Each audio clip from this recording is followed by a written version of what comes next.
के तपाईहरूलाई थाहा छ? हेटौडाको मुटुमै रहेको एउटा यस्तो मन्दिर छ जहाँ देवी आफै प्रकट भएको विश्वास गरिन्छ, जहाँ हजारौं भक्तले मनोकामना माग्छन्, आँखा रसाउने गरी धन्यवाद चढाउँछन् र सङ्कटका घडीमा आशाको दीप बाल्छन्।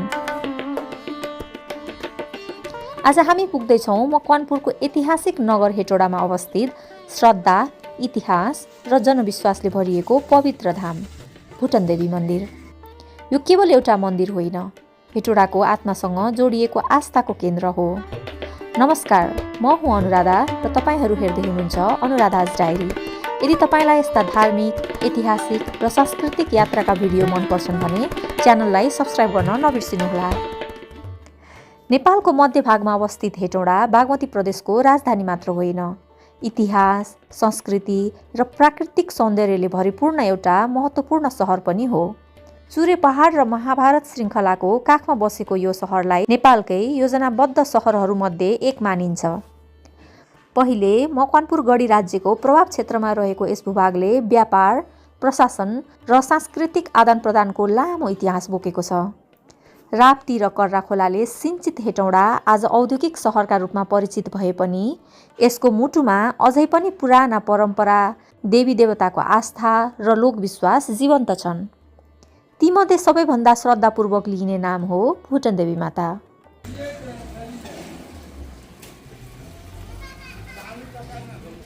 भुटन देवी मन्दिरको इतिहासबारे विभिन्न जनश्रुति पाइन्छन्।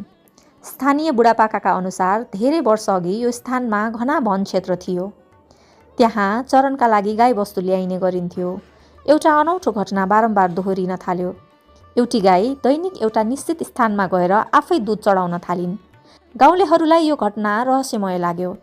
त्यसपछि उक्त स्थान खन्ने क्रममा देवीको प्रतीक स्वरूप शिला भेटिएको विश्वास गरिन्छ। स्थानीयहरूले यसलाई देवीको दिव्य सङ्केत माने र त्यही स्थानमा पूजा आराधना सुरु गरे। बिस्तारै भक्तजनहरूको आस्था बढ्दै गयो। मनोकामना पूरा भएको अनुभव सुनाउने भक्तजनहरूको सङ्ख्या पनि बढ्न थाल्यो। त्यसपछि सानो थानका रूपमा रहेको स्थान विस्तार हुँदै आजको भव्य मन्दिरमा परिणत भएको मानिन्छ। भुटन देवी नामको उत्पत्तिबारे पनि फरक फरक मान्यता पाइन्छ। कतिपयले यसलाई स्थानीय भाषिक परम्परासँग जोड्छन् भने कतिपयले देवीको उग्र तथा शक्तिशाली रूपसँग सम्बन्धित रहेको विश्वास गर्छन्। जे होस्, आज यो मन्दिर हेटौडाको पहिचान बनेको छ।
भुटन देवी माता शक्तिकी अधिष्ठात्री देवीका रूपमा पूजिन्छिन्। विशेष गरी दसैँ, नवरात्रि तथा अन्य पर्वका समयमा यहाँ भक्तजनहरूको अत्याधिक भिड लाग्ने गर्दछ। नेपालका विभिन्न जिल्लाहरूबाट मात्र होइन, भारतबाट समेत भक्तजन दर्शन गर्न आउने गरेका छन्।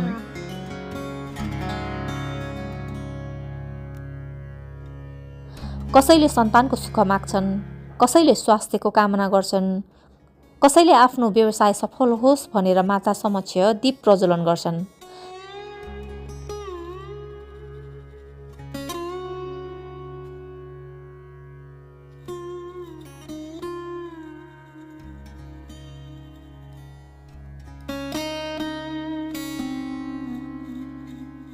आस्था भन्ने कुरा तर्कभन्दा माथि हुन्छ।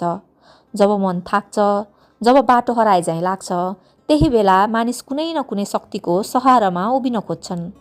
सायद त्यसैले होला भुटन देवी मन्दिर केवल पूजा गर्ने स्थान मात्र होइन, अनेकौं मानिसका आशा, विश्वास र भावनाहरूको सङ्गम बनेको छ।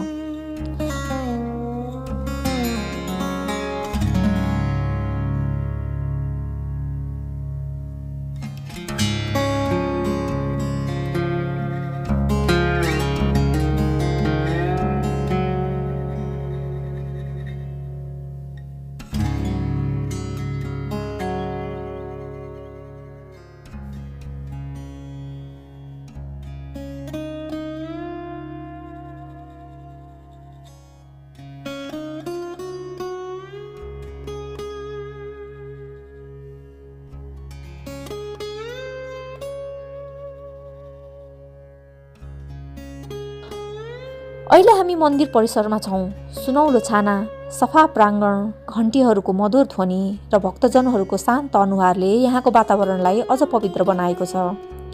परिसरमा प्रवेश गर्ने बित्तिकै मनमा छुट्टै शान्ति महसुस हुन्छ। व्यस्त जीवनको दौडधुपबाट केही क्षण टाढा बसेर आत्मिक सन्तुष्टि खोज्नेहरूका लागि यो स्थान साँच्चीकै उपयुक्त गन्तव्य हो।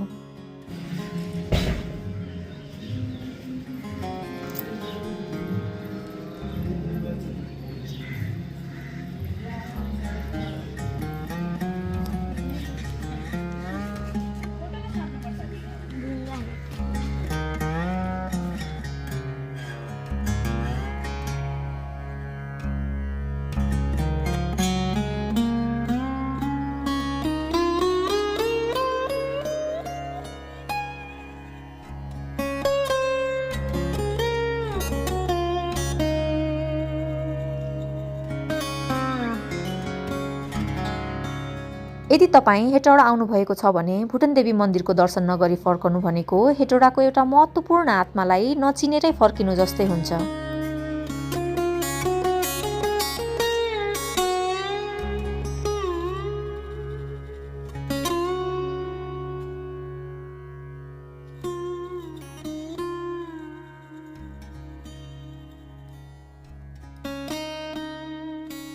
इतिहासले सहरलाई चिनाउँछ, संस्कृतिले त्यसलाई जीवन्त बनाउँछ र आस्थाले त्यसलाई आत्मा दिन्छ। भुटन देवी मन्दिर हेटौडाको त्यही आत्मा हो, जहाँ इतिहास पनि बोल्छ, जनविश्वास पनि बाँचिरहेको छ र प्रत्येक भक्तको प्रार्थनाले नयाँ आशाको जन्म दिन्छ। यदि तपाईँ कहिले हेटौडा आउनुहुन्छ भने केही समय निकालेर यहाँ अवश्य आउनुहोस्। सायद तपाईँले खोजिरहनु भएको शान्ति यही घन्टीको आवाजभित्र कतै लुकेको हुन सक्छ।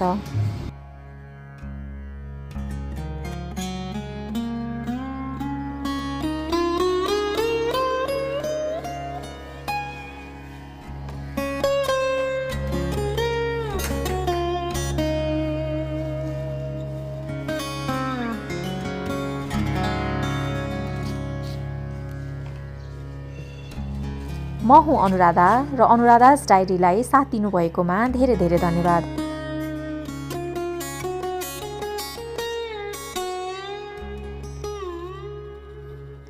यस्तै सुन्दर यात्रा, इतिहास र संस्कृतिका कथाहरूका लागि अनुराधाज डायरीलाई सब्स्क्राइब गर्न नबिर्सिनुहोला। फेरि अर्को यात्रामा भेटौँला। जय भुटन देवी माता।